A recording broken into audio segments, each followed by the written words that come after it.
안녕하세요. 테슬라 투자로 은퇴하기 아트라운TV입니다. 올해는 엔비디아 해였죠. 내년엔 테슬라 해가 될까요? 같이 알아보도록 하겠고요. 모델2 생산의 두 번째 공장은 어디가 될까요? 이것도 같이 알아보도록 하겠습니다. 3대 지수 하나 먼저 간략히 살펴보고 가도록 할게요. 자, 오늘 다우는 0.17%밖에 못 올랐는데 나스닥은 1.37%나 올랐습니다. 나스닥 유주에 큰 상승이 있었는데요. 자, 최근 10년물 국채금리가 많이 떨어졌죠. 물가도 많이 떨어지고 특히 최근 고용시장이 빠르게 둔화가 되고 있는 모습이 나오고 있습니다. 자, 그러면서 10년물 국채금리가 떨어졌는데 이상하게 나스닥이 잘 오르지 못했어요. 아무래도 14,440선이라는 연고점 저항에 다다랐기 때문이라고 볼 수 있겠는데 아직 이를 뚫어내지는 못했지만 오늘 좀 강력한 상승이 있었습니다. 자, 오늘 나스닥 위주의 강력한 상승은요, 역시나 AI 덕분이었습니다. 자, 어제 구글에서 챗 GPT, 그러니까 GPT-4보다도 강력한 AI 모델이라고 할 수 있는 제미나이를 공개를 했어요. 다양한 버전이 있다라고 합니다. 뭐 프로 버전도 있고 울트라 버전도 있다라고 하는데 울트라 버전이 가장 최신의 GPT-4라고 볼 수 있겠죠. 가장 강력한 모델이었는데 이 생성형 AI GPT-4보다도 강력하다라고 해요. 자, 이러면서 구글이 오늘 5.3%나 상승을 보여주었습니다. 자, 그리고 이런 AI 기술의 기반에는 당연히 반도체가 따라가는 거죠. AI 컴퓨팅 파워를 늘리기 위해서는 역시 반도체가 필요합니다. 그러면서 반도체 주식도 오늘 함께 급등을 보여주었어요. 그러면서 오늘 나스닥 위주의 상승이 있었다라고 볼 수 있겠습니다. 어쨌든 현재 12월 초순 들어서는요, 전월이었던 11월 한 달간 S&P 500이 8.9% 오르는 등 급등을 보여주었기 때문에 금주는 좀 눈치 보기 장세가 지속이 되었어요. 그래서 금주 금요일 바로 오늘이죠. 한국 시간 오늘 10시 반, 오후 10시 반에 저녁이죠. 나올 고용 지표를 확인하고 가자는 분위기가 팽배한 상황이에요. 이러한 상황에서 구글이 다시 한번 차세대 나스닥 성장 동력이라고 볼 수 있는 AI 모델을 공개를 하면서 나스닥 위주의 상승이 있었다라고 보시면 되겠습니다. 자, 오늘 맵을 보면 잘 알 수 있습니다. 자, 이렇게 위치하고 있는 나스닥 성장주들의 색깔이 밝은 초록빛을 띠고 있고요. 여기 보시면은 이쪽 두 개 영역이 밝은 초록빛을 더 띠고 있습니다. 바로 반도체와 인터넷 관련된 주식들이 되겠어요. 구글과 메타, 마이크로소프트 이런 기업들이 지금 AI 산업을 이끌고 있다라고 볼 수 있겠는데 이 AI 산업을 뒷받침하고 있는 반도체 주식 역시 오늘 함께 올랐습니다. 오늘 AMD가 9.74%나 오르는 등 반도체 주식의 상승이 컸어요. 하지만 나스닥 일봉 차트를 보면 아직 나스닥의 향방은 그 대세는 아직 결정되지 않았습니다. 지난 7월 달에 14,446이라는 고점을 찍고 한 3개월 정도 지금 하락을 보여주었던 나스닥이고 11월부터 이렇게 상승을 다시 한번 가능하기 시작했는데요. 올해 나스닥이 이러한 반등에는 엔비디아와 같은 AI 주식이 큰 몫을 했습니다. 구글이 다시 한번 AI라는 화두를 나스닥 시장에 던졌기 때문에 자, 정고점이 7월 달에 14,440을 뚫어내고 다시 시작할지 지켜볼 일이라고 볼 수 있겠어요. 다만 아직까지는 횡보 추세를 보이고 있습니다. 14,000에서 14,500 사이를 보여주고 있어요. 자, 그리고 이러한 장기 이평성등과 괴리가 많이 벌어졌기 때문에 좋겠습니다. 만약 많이 쉬어간다면 1차 지지라인 13,600, 2차 지지라인 13,100선을 제시해 드리겠고요. 계속 AI와 관련된 기업들의 성장과 나스닥의 성장은 지속이 될 것으로 판단이 들어요. 그러니까 이렇게 하락과 눌림목을 만든다라고 하면은 저점에서 좀 모아가는 투자 이어나가시면 좋을 것 같습니다. 자, 그리고 바로 오늘 저녁 금요일 오후 10시 반 정도가 되겠어요. 미국 고용보고서가 발표가 됩니다. 실업률은 3.9%로서 전월과 비슷하게 지금 예상이 되고 있고 비농업 고용 지수가 전월이 15만 건이었는데요. 이번에는 19만 건 정도로 예상이 되고 있어요. 19만 건보다는 좀 낮게 나온다라고 하면은 시장에 긍정적인 역할을 줄 것으로 판단이 됩니다. 고용보고서 발표를 하루 앞두고 12월 13일에 FOMC 회의가 있는데 금리 동결 확률은 97.5%로 나오고 있어요. 어제 대비 소폭 감소하긴 했지만 아직도 여전히 높은 상황입니다. 자, 이제는 금리 동결 확률보다는 금리 인하 확률을 주시해서 보실 필요가 있습니다. 자, 내년 3월 20일이 금리 인하 확률이 지금 높은 상황이에요. 3월 20일이 될지 5월 1일이 될지 아니면 6월이 될지 아니면 더 앞당겨질지 계속해서 금리 인하가 언제 될지를 주의해서 살펴보실 필요가 있겠습니다. 매일 알려드리도록 할게요. 자, 테슬라는 금일 1.37% 오른 242.64불로 마감을 했습니다. 자, 최근에는 230불에서 245불 사이를 왔다 갔다 하고 있어요. 자, 계속해서 매수 세력과 매도 세력이 첨예하게 대립을 하고 있다라고 볼 수 있겠습니다. 계속해서 힘을 모으는 단계이고 힘이 모이는 끝자락이 아마 이번 달 말이나 다음 달 초가 되겠어요. 자, 그러니까 1월 달에 어느 정도 결판이 날 것 같습니다. 장기 저항선이라고 볼 수 있는 이 하늘색 라인을 뚫고 올라갈지 아니면 계속해서 이렇게 저항을 맞았기 때문에 저항을 맞고 다시 내려갈지는 1월 초순쯤에 어느 정도 결정이 될 것 같아요. 그리고 1월 초순에 4분기 인도량 발표가 있죠. 인도량이 모델 3와 사이버트럭 런칭에 따라서 잘 나온다라고 하면 일단은 일시적으로는 이 라인을 뚫고 올라갈 수도 있겠어요. 다만 1월 24일 정도에 4분기 실적 발표가 있기 때문에 이것에 따라서 단기적인 주가는 갈릴 수도 있겠습니다. 투자에 참고하시기 바라겠고요. 일단 전주 중국 로컬 판매량이 중요하다라고 했는데 이게 17,400대로서 상당히 잘 나왔다라고 했죠. 최근 5개 분기 중에 가장 좋은 구주차 판매량을 기록을 했었습니다. 다만 모델 3 판매량은 좀 아쉽다라고 말씀을 드렸죠. 모델 3가 적게 팔린 반면에 모델 Y가 많이 팔렸으니까 최근 5개 분기 중에 가장 최대 중국 로컬 주간 판매량이 나왔습니다.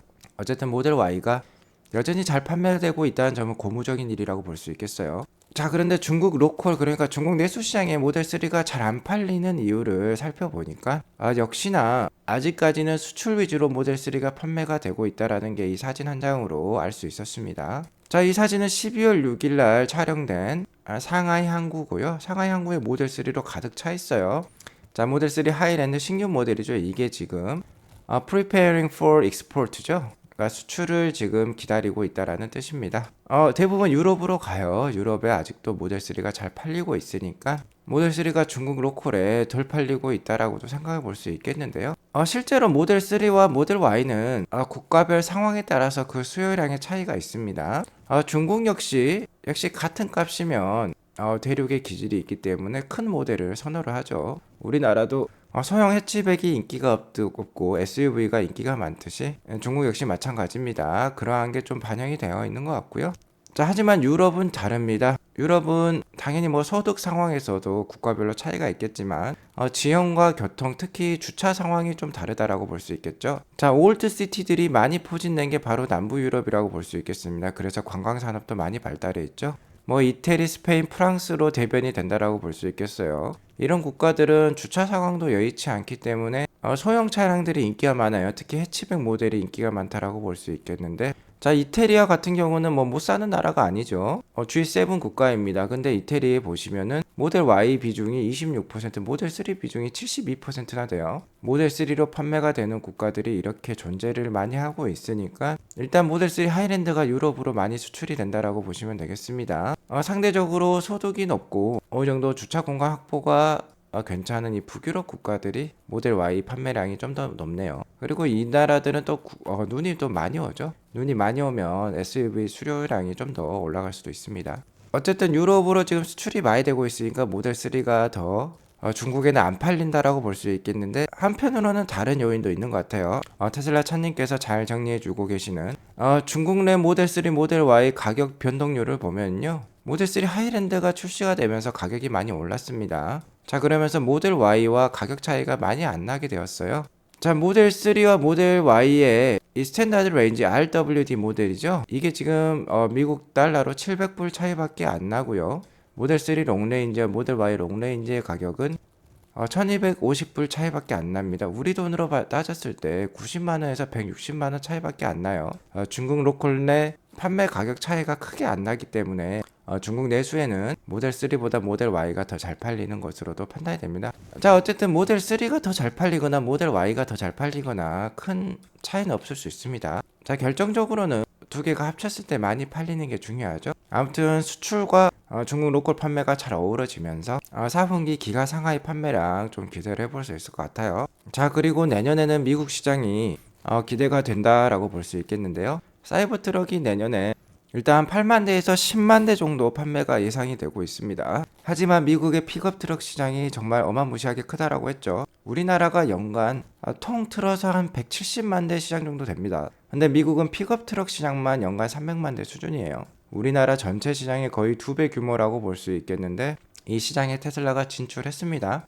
그리고 사이버 트럭 출시에 따른 테슬라 전반적인 브랜드의 호강 효과가 있을 수 있다고 했죠. 자, 그러면서 테슬라는 48V 전력 체계를 갖추면서 스티어 바이 와이어라는 신기술도 채용을 했는데요. 제가 지난 방송 때 이 48V 차량 설계 방법 책을 테슬라가 직접 펴냈고 이를 다른 차량 카메이커에게도 전달을 했다라고 말씀을 드렸는데요. 자, 실제로 전달이 잘 된 것 같습니다. 이 48V 아키텍처가 설명되어 있는 이 책자를 대부분의 자동차 CEO에게 일론 머스크가 직접 보냈다라고 해요. 그러자 포드의 CEO죠, 짐 팔리가 직접 이 책을 받았고 감사하다라고 일론 머스크에게 전달을 하고 있습니다. 지금 뒤에 보고 계시는 이 배경 화면은 미국의 유명한 한 자동차 유튜버의 한 장면인데, 이 유튜버님께서 이 책자를 공개하면서 좀 농담조로 얘기를 했어요. 일론 머스크 역시 농담을 잘하는 인물입니다만 정말 농담이 아니었다라는 거죠. 이거는 진실이었다라는 겁니다. 좀 더 세상을 더 환경 친화적이고 지구를 좀 더 지속 가능하게 만들기 위해서 일론 머스크는 이러한 노력을 하고 있는 것이죠.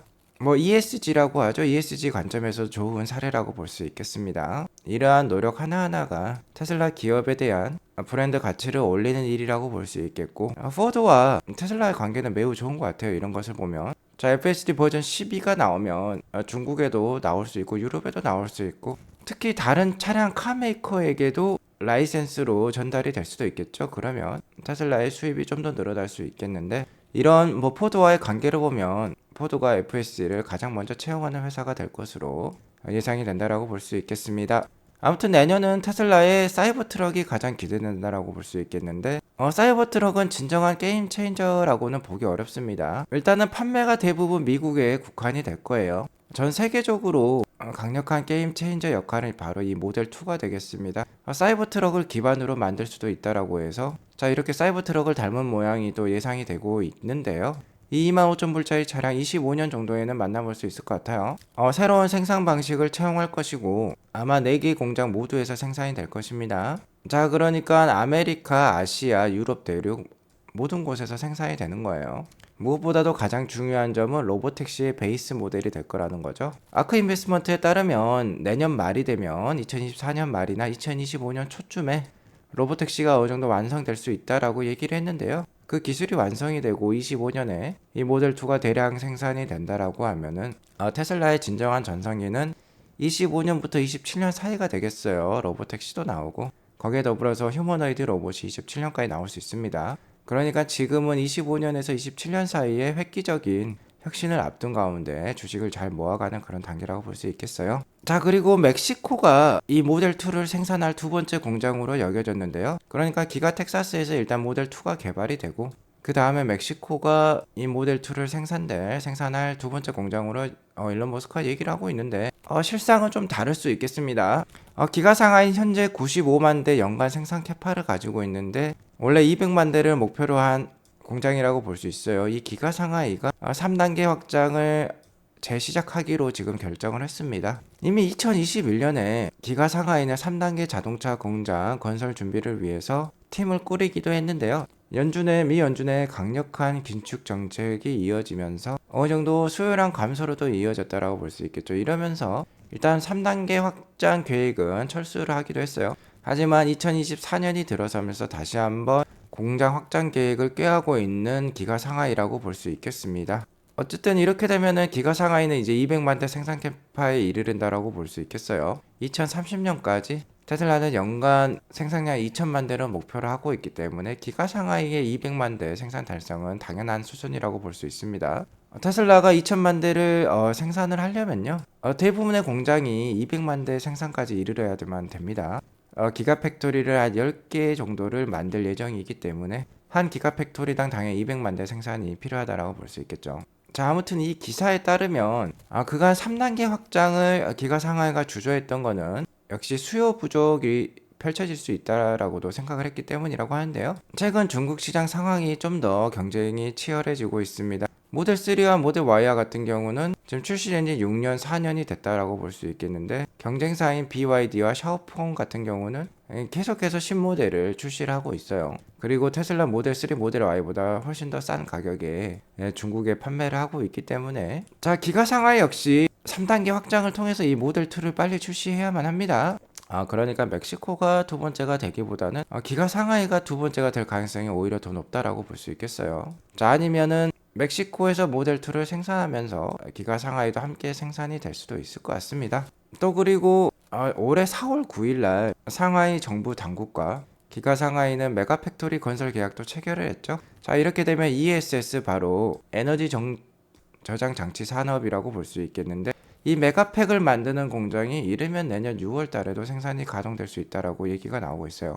아직 착공도 안 들어간 것 같은데 이게 가능할지는 저도 확실치는 않습니다. 어쨌든 내년 말이나 내후년 초가 되면은 이제 중국에서도 많은 양의 테슬라의 ESS, 그러니까 메가팩이 설치가 될 수 있을 것 같아요. 자, 그렇기 때문에 2025년부터가 더욱더 기대되는 테슬라라고 볼 수 있겠어요. 일단 메가팩을 처음 생산할 때는 CATL로부터 배터리를 구매해서 만들 수도 있다라고 얘기가 나오고 있네요. 자, 아무튼 장기적으로는 테슬라 좋을 수 있는데요. 단기적으로 좀 부침이 있을 수 있습니다. 일단은 내년 1월까지 상당히 주가의 변동성이 심할 수 있어요. 일단 1월 2일 날 테슬라 4분기 인도량이 발표가 될 수 있습니다. 48만 대 수준이 예상이 되고 있는데 이 정도 나오면 일단 1월 초순에 주가는 좀 반등할 수 있습니다. 좋을 수 있어요. 자, 하지만 역시 어닝콜이 문제가 되겠죠. 1월 24일이 되겠는데 얼마만큼의 마진율을 뽑아낼 수 있을지, 정말 4분기가 이제 마진의 바닥이겠다라는 걸 확인시켜 줄지는 뚜껑을 열어봐야 알겠죠.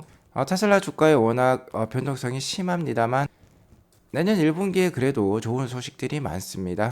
내년 1분기 테슬라의 AI와 관련된 소식들이 빗발칠 것 같아요. 일단 일론 머스크가 FSD 버전 10이 바로 엔드-투-엔드 AI죠.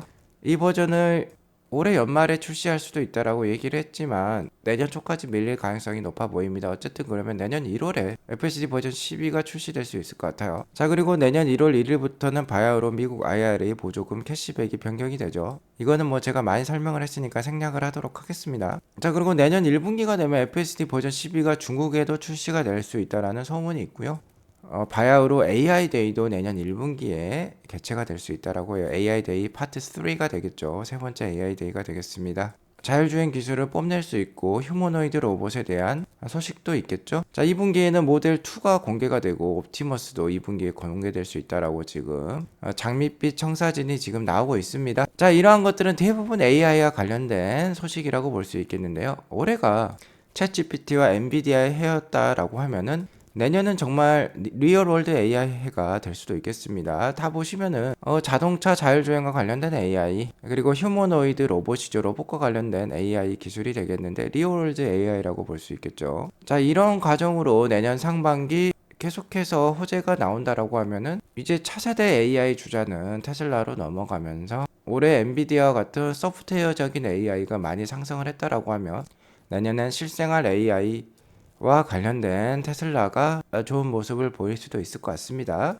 자, 오늘 이것으로 방송을 마치겠고요. 오늘 방송이 도움이 되었으면 구독과 좋아요, 알람 설정 꼭 눌러주세요. 행복한 금요일 되시기 바라겠습니다. 감사합니다.